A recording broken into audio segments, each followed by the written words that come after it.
Es, Hola, ¿qué tal? Nosotros vamos a presentar el tema de Scheme, que se refiere al paradigma funcional. Entonces, continuamos. Primero, una breve historia de, de cómo se creó este lenguaje. Eh, la historia del lenguaje de programación Scheme comienza con el desarrollo de miembros anteriores de la familia de lenguajes Lisp durante la segunda mitad del siglo XX. Durante el periodo de diseño y desarrollo de Scheme, los diseñadores lingüísticos Guy L. Steele y Gerald J. Sussman publicaron una influyente serie de memorandos de IA del Instituto Tecnológico de Massachusetts, conocidos como Lambda Papers. Pues como bien aquí dice, este lenguaje se creó a base de otro llamado Lisp, que de hecho es pues, más popular y que hasta el día de hoy sigue teniendo bastante más soporte. Ellos se basaron en este lenguaje, pues principalmente para agregarle características que no incluía este otro lenguaje y pues por así decirlo, mejorarlo y adaptarlo a su estilo propio. Otra cosa que quiero destacar aquí es de los este, Lambda Papers, que se refiere más que nada a una serie de artículos de investigación donde habla principalmente de algoritmos eh, que sirven para este, desarrollar software en base a programas de uso científico. Entonces, continuamos con lo que sigue. Ajá. Sussman y Steele buscaban un lenguaje con una semántica muy clara y sencilla. Pensaban que los lenguajes no se deberían desarrollar añadiendo muchas características, sino quitando las debilidades y las limitaciones que hacen que las características adicionales parezcan necesarias. Pues bien, como les decía, eh, este lenguaje se creó para poder mejorar lo que había fallado un poco Lisp, es decir, hacer más sencillo la programación y además de hacerlo entendible, se refiere a hacer una sintaxis como que menos, ¿cómo decirlo?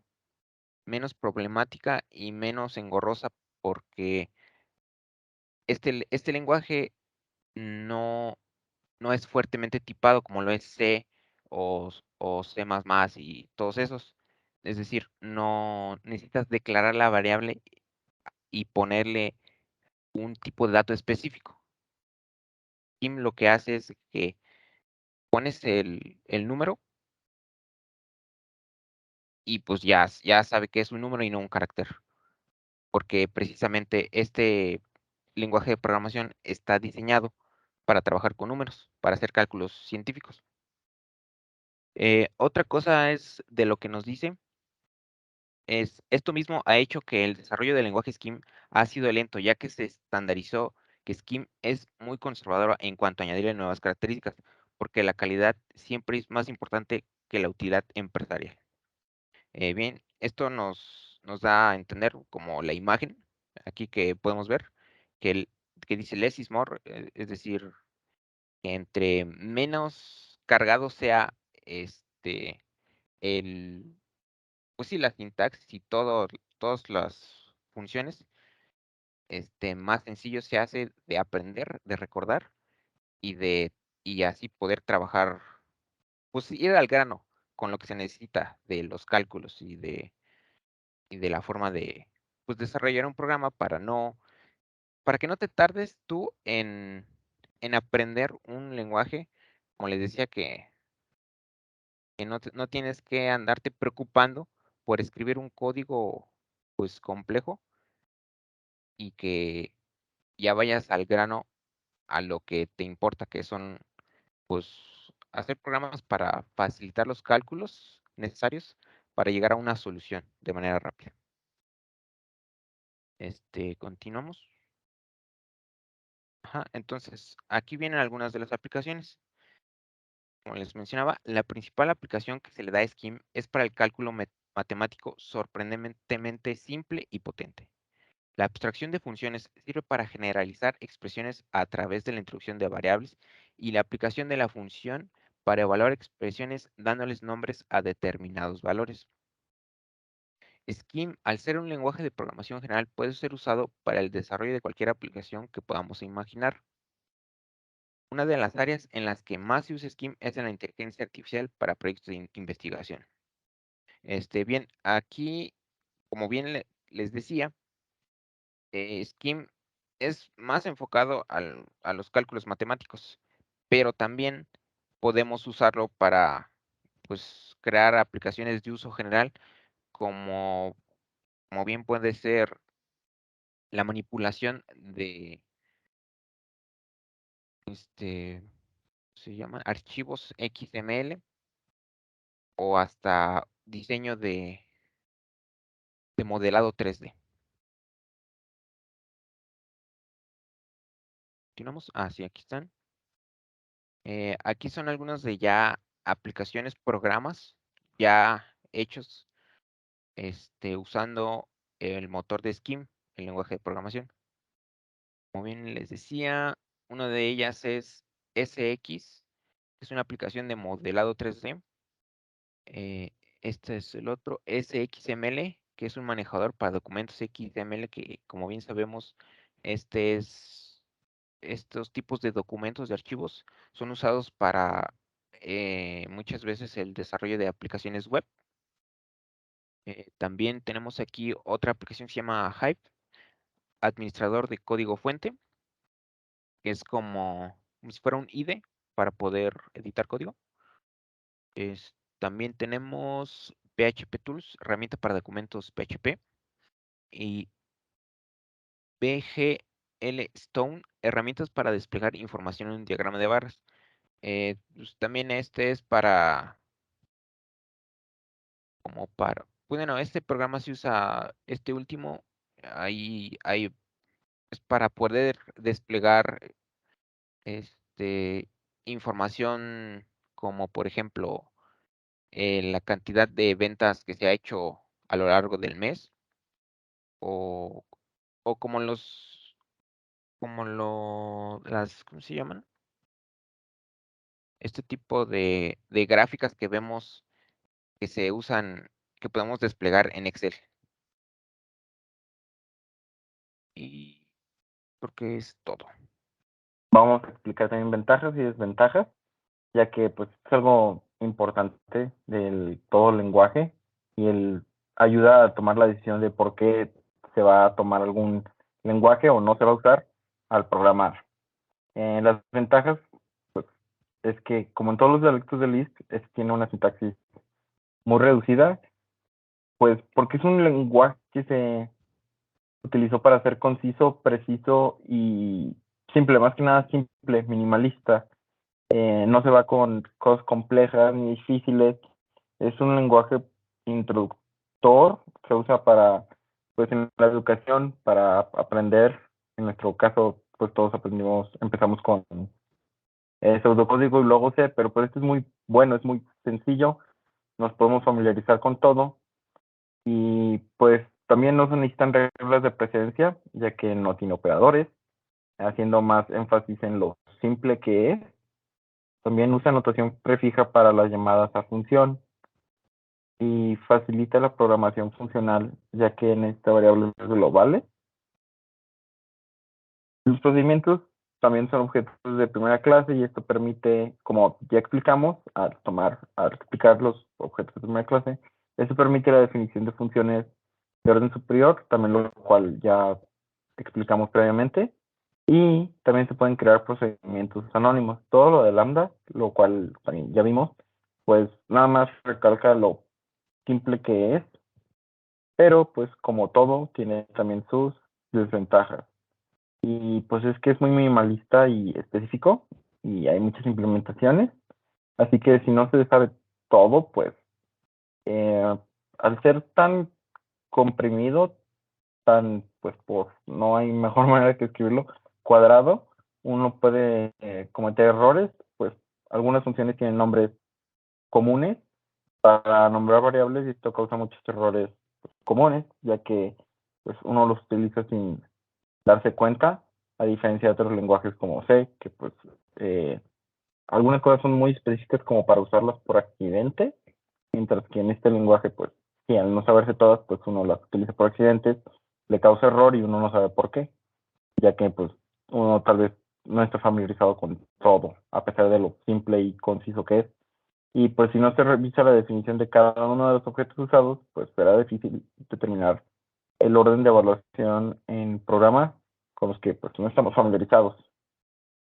Y pues como un poco de trivia, vamos a contarles, estos son los extras, que por ejemplo Google App Inventor usa Scheme para, o sea, para crear aplicaciones de Android. Y la película Final Fantasy The Spirits Within utiliza Scheme como lenguaje de programación para administrar el motor de renderizado en tiempo real. La imagen de abajo es la Google App Inventor. Parece, o al menos ya en un semestre previo en una materia, la utilizamos para, pues, medio crear una app. No la corrimos en algún celular, pero pues fue más como teórico. Y esta imagen es de la película de Final Fantasy Spirits Within. Fue todo realizado en tiempo real.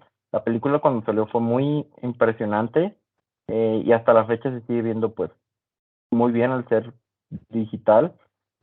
Pues fue muy revolucionaria y pues para la época no había pues películas que se vieran tan bien. Hoy en día pues sí se nota que no es pues algo moderno como Pixar o a ese nivel, pero para la época era muy impresionante, pero se tuvo que utilizar esta implementación, se tuvo que utilizar una herramienta para pues administrar todo el renderizado en tiempo real, ya que era muy taxante para el sistema. Y pues el hecho de que fuera una película de videojuegos, pues en teoría todas las películas en esa época de videojuegos eran malas, pero pues utilizaron al máximo el renderizado en tiempo real pues gracias a Scheme pues lograron hacer una película muy muy impresionante, enseñando pues qué tanto nos pueden ayudar los lenguajes de programación para cosas que pues uno ni se podría dar cuenta o enteraría de lo que pues realmente es capaz, a pesar de lo simple y conciso que es, puede lograr pues cosas muy impresionantes. No se usa para todo, pero pues bien implementado cualquier lenguaje nos puede ayudar de manera pues nunca antes vistos, como en este caso. Bueno, aquí podemos ver que las características son que es un dialecto del lenguaje Lisp, cuenta con una sintaxis reducida, no necesita reglas de precedencia en su gramática, es minimalista, cuenta con una gestión automática de memoria. Las listas son las estructuras de datos básicas del lenguaje, que esto lo veremos más adelante, más detalle. Facilita la programación funcional el uso de paradigmas de funciones matemáticos. Aquí se refiere a, pues, a un concepto diferente al que nosotros conocemos de funciones. Es más enfocado a la tipo de función matemática. Lo que quiere decir que, que la función se refiere a que en la matemática, en la materia como tal, se refiere a que el valor de la primera, de la primer función va a depender siempre del valor de la otra. Aquí un pequeño ejemplo para entender y cambiar un poquito el concepto que tenemos nosotros de función de programación. Es, por ejemplo, que el área de un círculo siempre va a depender de su radio.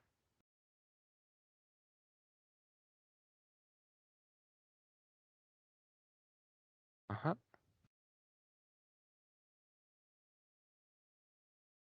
Ok, ahora vamos a verificar lo que es la sintaxis. El lenguaje Scheme tiene una sintaxis prefijada con paréntesis. El primer elemento después del paréntesis es la función aplicar y lo demás antes del paréntesis son los argumentos, estos separados por espacios. Por ejemplo, en la expresión 5 por 7, directamente en Scheme se vería como entre paréntesis por 5, 7.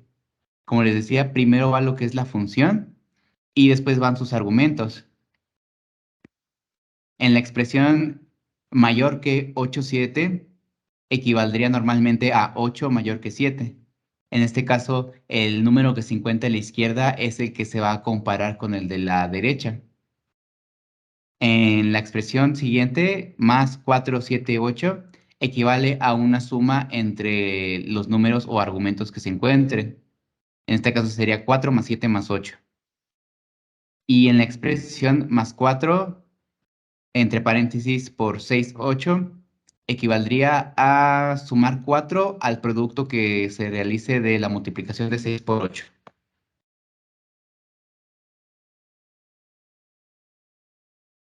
Ok, entonces a continuación vamos a realizar la configuración del entorno en el que trabajaremos con Scheme. Este entorno se le llama Doctor Racket. Es en sí un entorno gráfico de lo que es el lenguaje Racket, que se puede basar en Scheme. Como podemos ver en la descripción, aquí nos dice que Doctor Racket es un entorno gráfico para desarrollar programas utilizando el lenguaje de programación Racket, el cual puede configurarse para que funcione en base a Scheme. Para poder trabajar correctamente con Doctor Racket, debemos asegurarnos que el lenguaje activo es The Racket Language y que la sintaxis de la salida tiene activada la opción Write, como aparece en la siguiente imagen.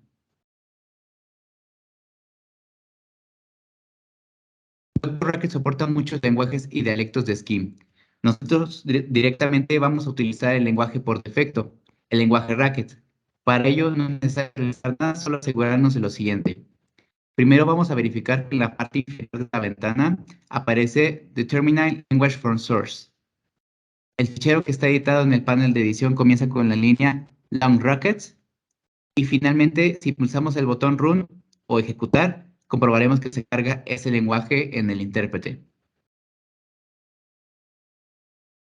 Bueno, ahora ya que verificamos algunas de lo que son las características de Scheme y el lenguaje de entorno en el que vamos a trabajar, vamos a dar ejemplos de funciones realizadas y vamos a ver las características que lo categorizan principalmente como un lenguaje de programación funcional.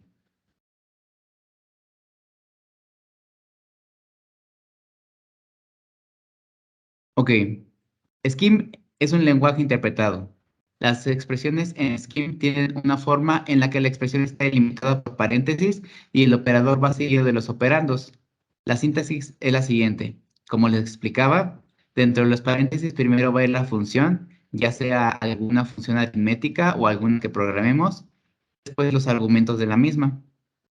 En Scheme podemos interpretar los paréntesis abiertos como evaluadores o lanzadores de la función que hay a continuación. La forma que tiene Scheme de evaluar una expresión es muy sencilla. Primero evalúa cada uno de los argumentos y después aplica la función nombrada tras el paréntesis a los valores restantes de la evaluación anterior. Como podemos ver en este ejemplo, primero tenemos una función que hace una suma entre el 2 y el 3. Primero va la función aritmética, que es la suma, y después estos dos argumentos, 2 más 3.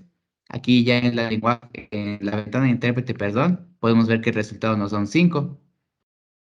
Y en la línea 4 vemos igual. Me parece que tenemos también una suma, pero esta vez entre dos productos de diferentes operaciones. Entre la multiplicación de 2 por 3, que sería 6, y entre la resta de 3 más 1, 3 menos 1, perdón, que sería 2. Y aquí tenemos un 8 como resultado.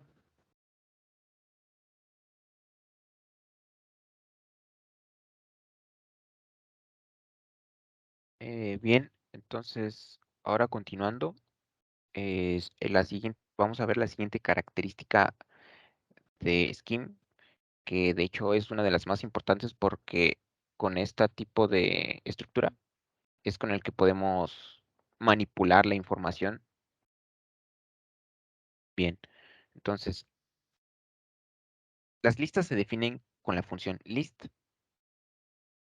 Como podemos ver aquí en la línea 2, entre paréntesis, escribimos la palabra reservada list, espacio, y cada uno de los miembros de la lista se va colocando separados con un espacio. En particular, listas también pueden ser construidas encadenando pares, usando con cons o usando empty o null o paréntesis vacíos como elemento. Por ejemplo, aquí en la línea 4 escribimos la palabra reservada empty y esto automáticamente nos va a crear una lista vacía. También aquí en la línea 6, otra de las formas es escribir entre paréntesis la palabra reservada cons, después el número 2 y seguido de la palabra reservada empty. Aquí también en la siguiente línea, la 8, se puede, ¿cómo se dice? Así, aquí la siguiente característica de las listas dice que se pueden concatenar con, con append, sin embargo, es muy distinto a utilizar la función cons. Aquí como vimos, aquí estamos en la línea 8, estamos creando las listas con 3 diferentes números, pero esta vez usando cons. Otra forma de verlo más claro es usando strings, usando la palabra entre comillas cabeza. Ahí ya creamos una lista de un solo elemento. Después creamos en la línea 12 la palabra nueva y después encerrada entre paréntesis cons, y como vimos el orden de al momento de ingresar los valores, el resultado nos va a dar ya, ¿cómo se dice? Concatenados, nueva cabeza.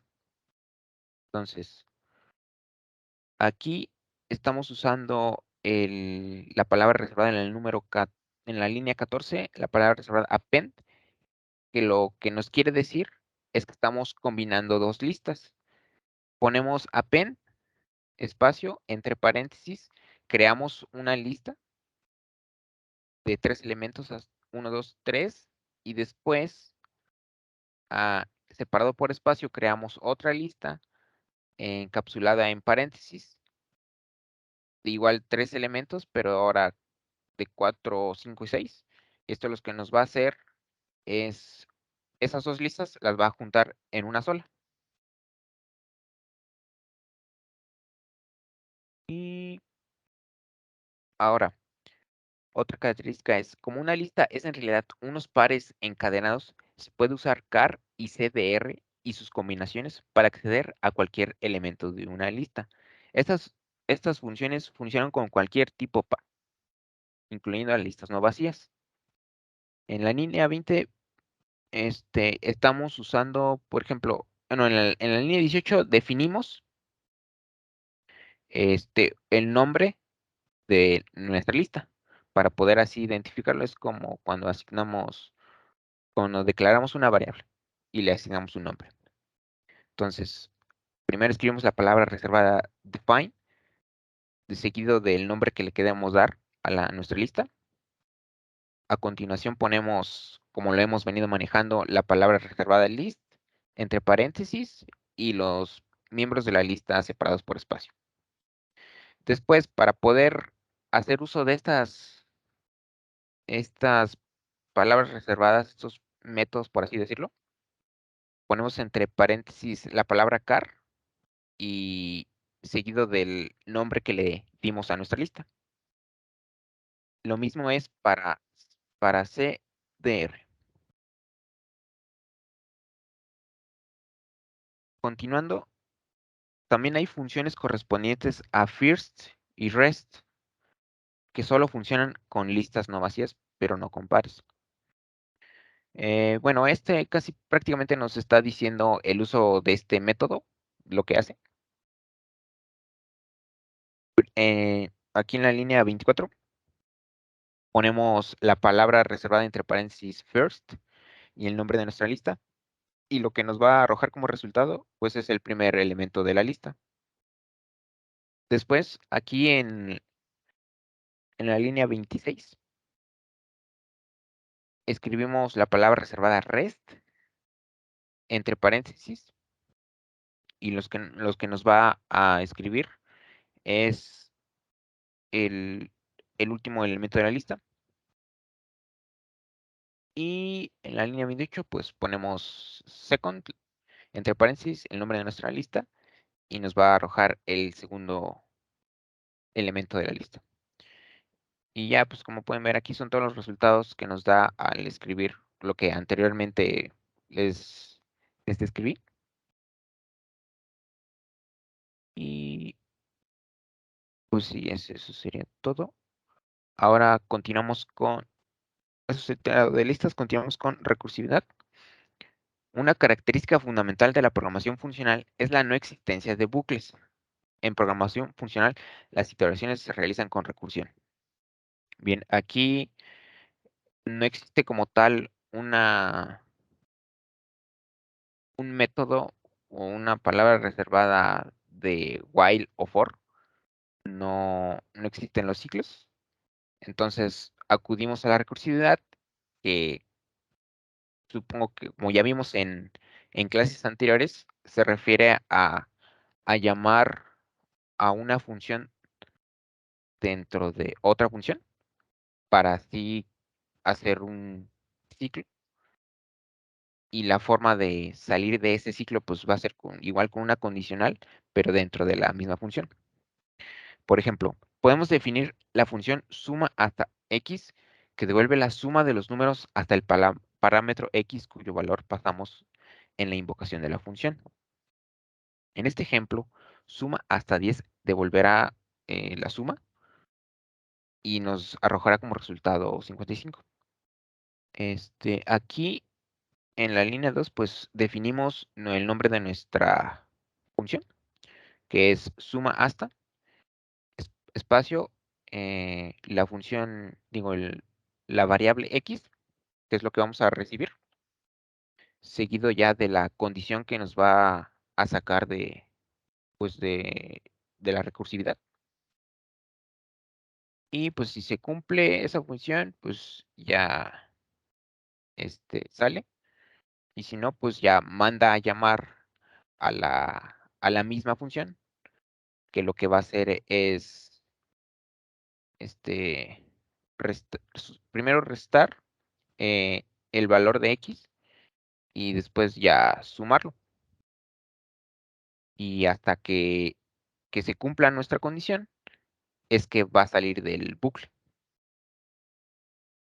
En este caso ya mandamos a llamar a nuestra función y le damos como valor un 10. Entonces entra a la función y checa que si el valor que nos arrojó es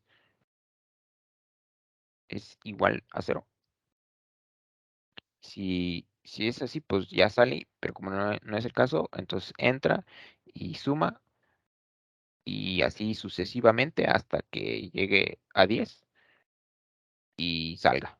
Se cumple la condición y salga del ciclo. Acá abajo tenemos ya el resultado de la ejecución, que es 55, 15 y 15.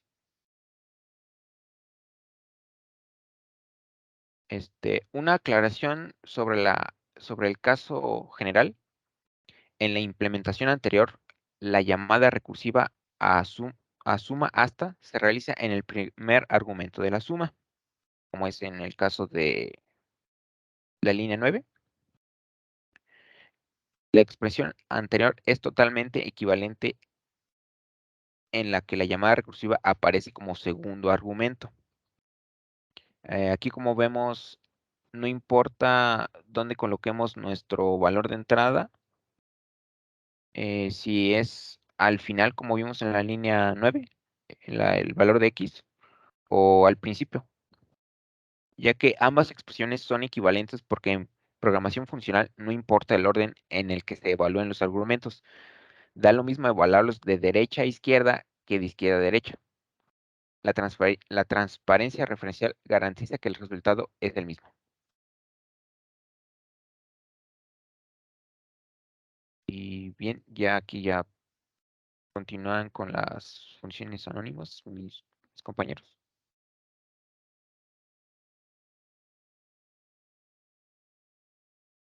Ok, de la misma forma que podemos usar cadenas o enteros sin darles un nombre, en Scheme es posible usar una función sin darle un nombre mediante esta forma especial en tiempo de ejecución. La síntesis de esta forma especial es, entre paréntesis, lambda, después los argumentos que va a necesitar y después el cuerpo de la misma. Esta define un bloque de código y sus argumentos son los parámetros necesarios para ejecutarla.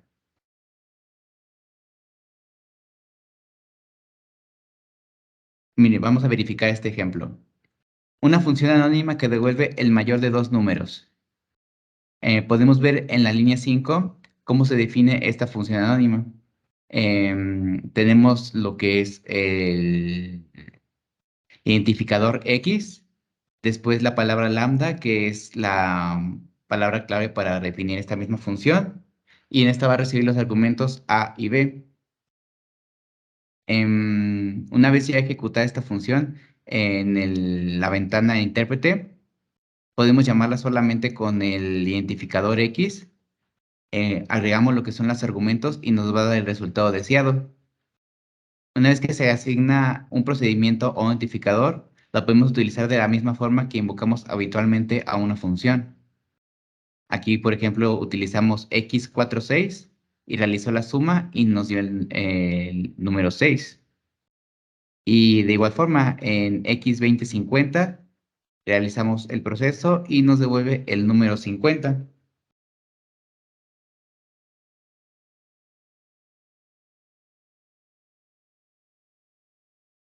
No es tan necesario un identificador para invocar una función. Podemos crear la función con una expresión lambda e invocar a la función anónima recién creada. La llamada lambda crea un procedimiento y el paréntesis de su izquierda lo invoca con el parámetro 3. Aquí tenemos la función en esta línea 12, solamente como lambda x, que es el cuadrado de un número que reciba. Aquí en la ventana de intérprete tenemos lambda x de 3 como datos de primera clase.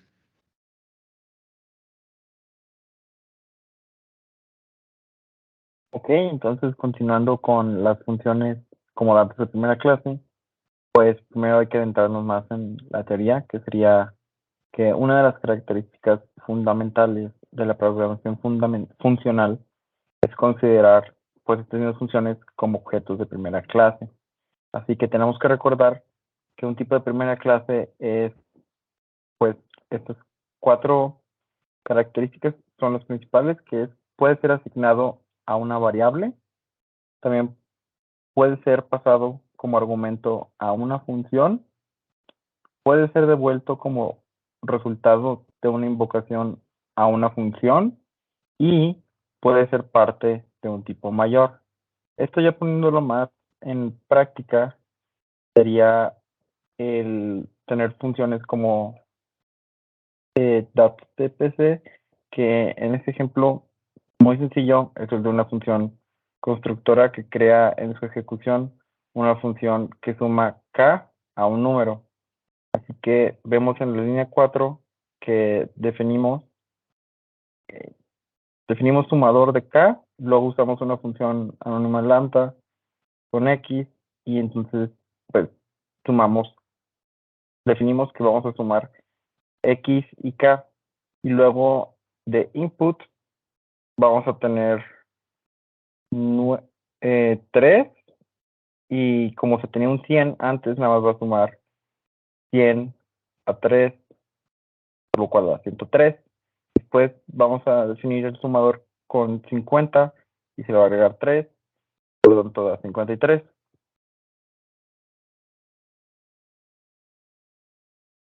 Continuando con un poco más de explicación, aquí pues, está un poco más explicado a detalle, con lenguaje más propio, que sería cuando invocamos el sumador, queda vinculado al valor de 100 en el ámbito de k en la función. Esto crea una función con k como sus variables y valores. Cuando se invoca a la función desde fuera, que es cuando llamamos a g en el ejemplo, se ejecuta el cuerpo de la función, que pues hace la suma de x y k.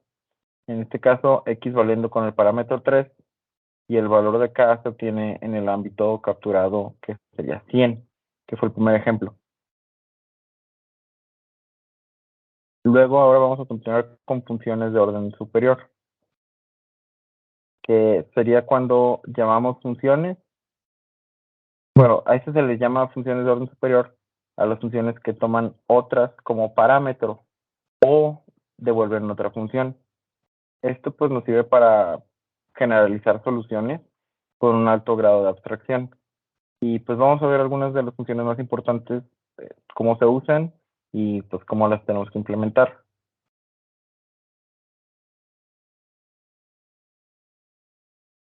Ok, Para, la función map. va a Se continuar mi trata de una compañero. función. Gracias. Ok, se trata de una función que transforma una lista aplicado a todos sus elementos, una función de transformación que se pasa como parámetro. Aquí en la línea 2 podemos ver que está la función map, después le sigue una función anónima lambda y el parámetro que es pareja.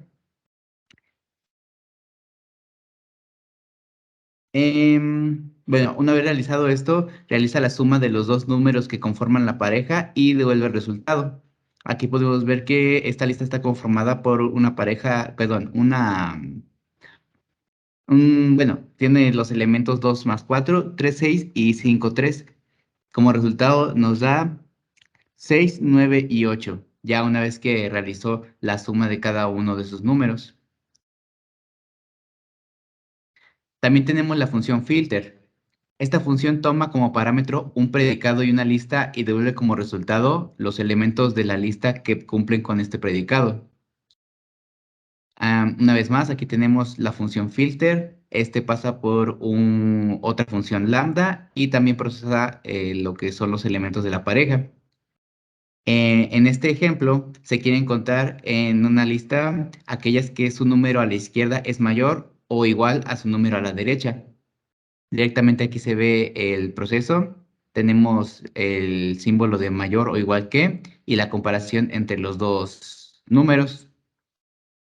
Como podemos ver, nos devuelve solamente aquellos que cumplen esa condición. Tenemos 10,4. Tenemos también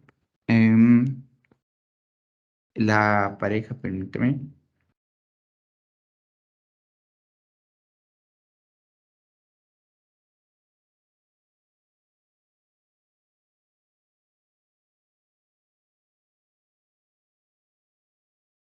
Perdón, tenemos 10,4, tenemos 2,4, 8,8 y 10,20. Aquí solamente nos devolvió los resultados que cumplían con esta condición, que es el 10,4 y el 8,8.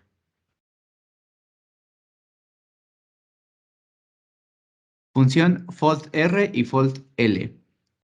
La función fold_r permite recorrer una lista aplicando una función binaria de forma acumulativa a sus elementos y devolviendo un único valor como resultado. En esta función se da una lista de parejas de las cuales se va sumando a la variable resultado y devolviéndola. Podemos ver que está definida lo que es la función, pasa por el proceso fold_r y va sumando cada uno de estos elementos. Al final el resultado nos da 35. La función fold_l funciona de la misma manera, pero recorriendo sus elementos de izquierda a derecha.